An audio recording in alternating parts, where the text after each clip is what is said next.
so today we're doing acrylic. Acrylic has a lot of flexibility. It used to be acrylic paint was sort of relegated to kindergartners. It was finger paint, and that was all it was good for, and real artists used watercolor and oil.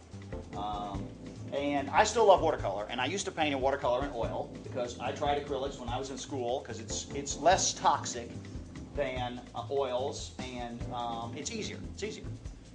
Cleans up with water instead of turpentine.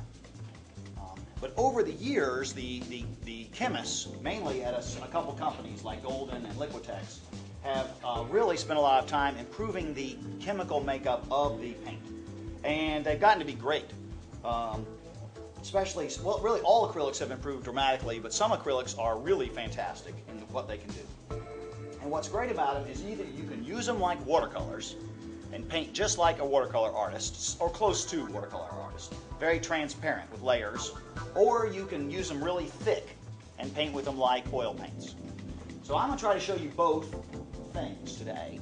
And then you guys will be trying some stuff. And then it's amazing the flexibility that you can do. And I'm going to show you lots of stuff, more than you can possibly do today. So your job today is to sort of look at, I'm going to get you guys to try some stuff, of course, but to look at all the things I show you and then decide, oh, I like that, or I'm going to try that, or I have this image that might work with that. So you guys be thinking what you're going to do with it, because you won't be able to do everything that I'm going to show you today. Here's an example of just all the things you can do on liquid flat with acrylics. Can you guys see that? So here is lava rock put in the acrylics. Here is modeling. So look, it looks like stones, like rocks, and you can paint with rocks. And I can make this any color I want. Or I could, look at this, I've actually got this sort of big glob of hard paste on there where you could carve into it. Here's another thing. Here's where I used the paste and I just scratched through it while it was wet. It came back to paper. So here's a different type of lava rock. And then you can see I drew with a pen through here. So you can see I can see through this. I can't see through that. Barely see through that. See through that. So you can see the transparency changes from being able to see through to you can't see through it at all. Really thick. So this is like watercolor. You can see through it. This is like really thick oil paint. This is like painting with, plaster. It's called modeling paste, like paste. Then you can see layers. Here's 3 layers of paint. And it gradually gets so you can't see that line through it. Here's with gold added to the paint. They have this stuff where I have some of this stuff you guys can use called interference paint, where you look at it one way, it's one color, and you tilt it slightly like tar paint, and it sparkles. And you can add that in there. Here's another example of different things. Here's really thick paste. Here's copper. So they have all these cool colors like gold, copper, silver that you can't get in oil paint. Here's some clear stuff. Again, here's the lava rock and carving through the modeling paste. And what's great about this, so what I like to use this for is I once did a series of paintings that were supposed to look like cave paintings on a rock. So I could have gone in and painted a fake rock. Or you get out the modeling paste, you just put it on there with one of these things. It looks like a rock, and you paint it. And then you've literally painted texture, rock texture on your paper, and then you paint it. So you don't have to pretend to create that texture. You can actually just put it, and I try to do bricks here. So I actually put it on there, and I did the brick lines. So you can do bricks. So here's some examples. Here is actually where I did a collage of images underneath. I think this was a fish, a beer glass with fish, and then a reflection. I don't know why I did that. It's a statement about the taste of this beer, fishy.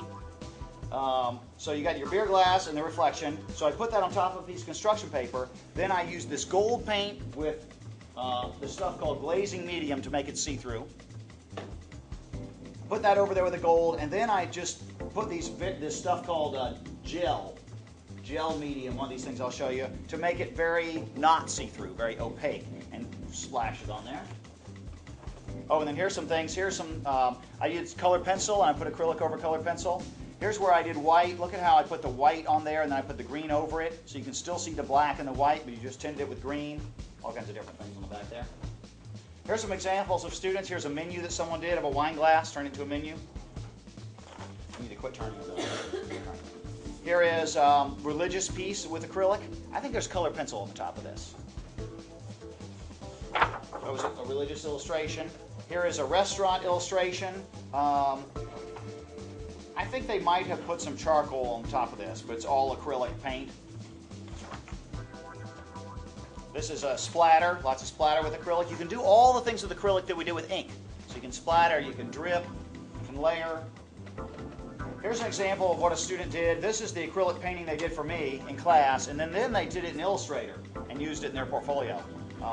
So they just scanned this in and then cleaned it up with Illustrator, made it very slick. I like both of them. Slightly, slicker looking with a computer. Here's an example of acrylic paint with just adding water to it. So you don't have to add mediums, you can just add water to it. The problem with that is that you're actually diluting the paint. So if you have blue and you add water, obviously it gets more and more diluted. Whereas if you add the medium, the color stays the same, but it just gets more see-through or less see-through. It's a nice one. Same thing again.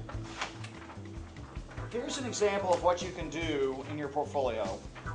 Something from this class. So here is the illustration. This was a combination of oil pastel and a little acrylic. And you can see they also had to cut out part of it. And this is a picture of Duke Ellington. So here's the illustration that a student did for me in class. Then this is what they did in their portfolio. They scanned this in, they used the illustration, and look at this type. This is a great piece of type. Coming in.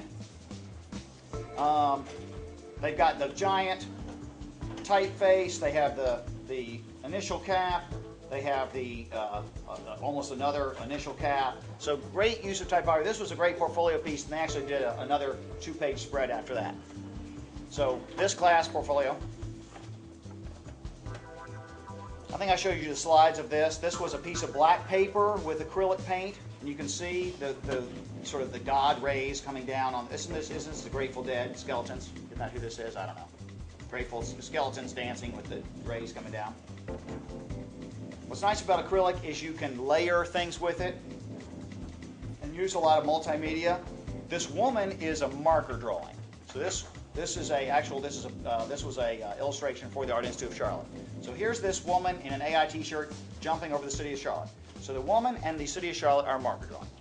So she cut them out, and then this background is acrylic paint and collage. And she just stuck these letters right on the wet acrylic paint. Acrylic paint is also like glue. You just stick stuff in it, it stays there. Here is 2 acrylic paintings that a person did the first time they picked up an acrylic brush. So this stuff is very amazing.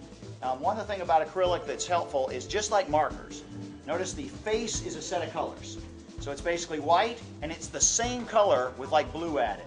It's got light brown, dark brown, and then basically brown with blue added for the face. So then they stopped with that color, switched to red, and this is just red with water added to turn pink, white, and the solid red. Same thing, it's 2 colors for the face and the sleeping person in the blanket there.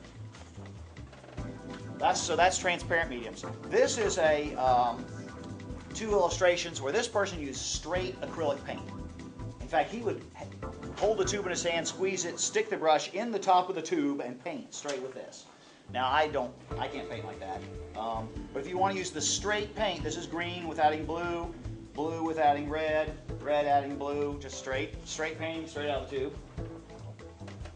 This was a nice one. This was this student used this as a menu cover, so she painted this sort of solid, opaque splotches of paint in the background, and then she got the paint and added a lot of this glazing medium to it to thin it up, and then she splattered it with a stencil to create the guitar over the top.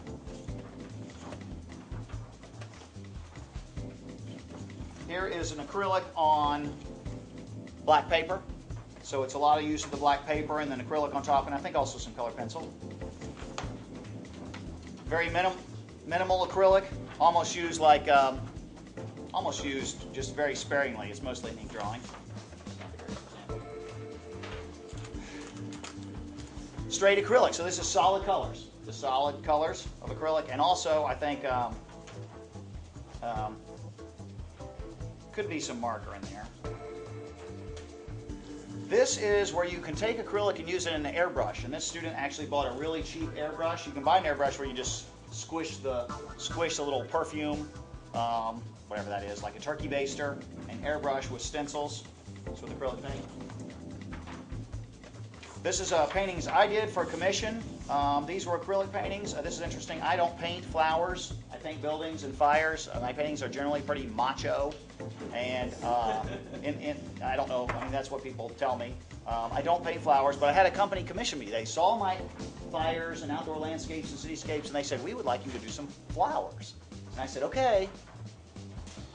They're going to be me doing the flowers. So I did these flowers, and the whole series. In fact, I should bring my other things I did with them. And then when they paid me for them, and then they never used them, they said, wow, these are just way too manly. I'm like, okay. And then this is a painting of acrylics with the glazing medium where everything's very see-through and a lot of water. And this is where the case where this student put a lot of stuff down. You can see it's bleeding, and as it's drying, the paint gets less and less bleeding. Okay. Show you